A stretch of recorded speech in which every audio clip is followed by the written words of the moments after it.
Marla is the executive director of the Latino Economic Development Center, which is a nonprofit here in DC that works to advance social and economic well-being in the Latino community and for other underserved communities. They've been doing it for more than 20 years. We are thrilled to have you here. Thank you. Pitch away. Thank you so much. I feel like this is my American Idol moment here. Hopefully it'll be a good audition. So just going to start with a little bit of background about LEDC. We're a 25-year-old organization.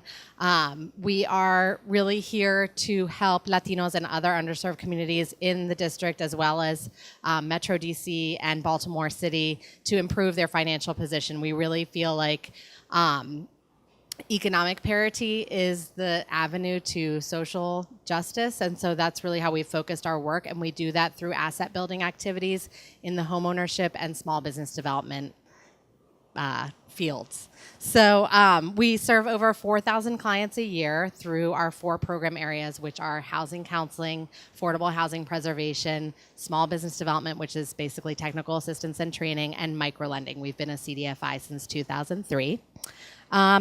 I was asked to talk about this, and I do think it's important. Our board of directors is 100% representative of a racial or ethnic minority. Our leadership team as well is 100% representative of ethnic or racial minority groups, and our staff of 36 is 92% representative of ethnic or racial minority, and also our staff is required to be 100% bilingual. Okay, so what is my product? That's really what I'm here to talk about. I'm talking about lending circles. Now, this is a little bit of a strange, I think I'm different than the 3 remaining panelists in that we are an affiliate of a national organization that created this product. So basically, I'm here to take credit for something that I personally did not invent, but that we do implement in the markets that we serve. So the issue that we're looking to address is the fact that nationwide, at least 64 million people don't have credit scores. 17 million people don't have access to a bank account, and 1 in 4 families use alternative financial services like check cashers and payday lenders. Now, to bring it down to DC, 51% of DC credit users rely on subprime credit, 25% of DC households are underbanked, 12% are unbanked, so have no relationship with a commercial entity or traditional banking world. And 17% of DC households live in income poverty. So let me just tell you a little bit about the Lending Circles product. If anyone has ever heard of a tanda or a susu, or basically an arrangement that is typically informal where individuals take turns being a payee into a pool of money, and on the other flip side, you are the recipient of the money. It's also known as a rotating savings and credit association. So basically, over a series of months, folks pay into a pool, and one of those months, they receive what is called a loan, but it's a little bit of a misnomer in the sense that they're not going into debt. They are simply sort of practicing a savings behavior, putting money into a pool, and then receiving a loan. Now, what's different about the Lending Circles product, which I'm not sure if I said was invented by Mission Asset Fund, which is a San Francisco-based organization run by a good friend, Jose Quinones, who also was a MacArthur Genius last year. Their scaling methodology, instead of deciding that they would come into the communities where they wanted to help advance this mission, they decided to work with affiliates all over the United States. So they currently have 53 affiliates, including LEDC. We serve the DC and Baltimore City areas.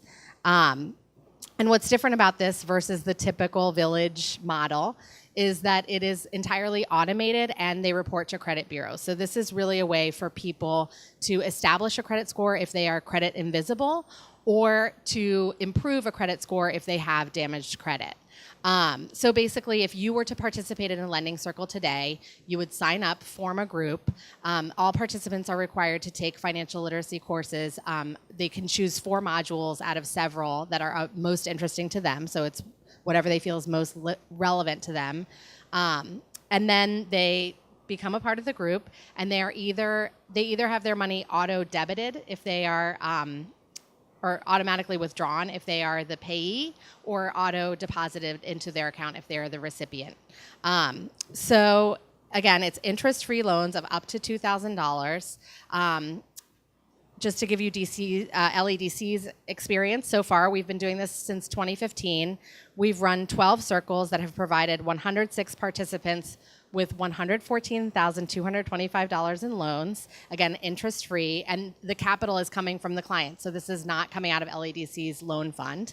The average circle size has been 9 people. The average monthly contribution is $118 per person.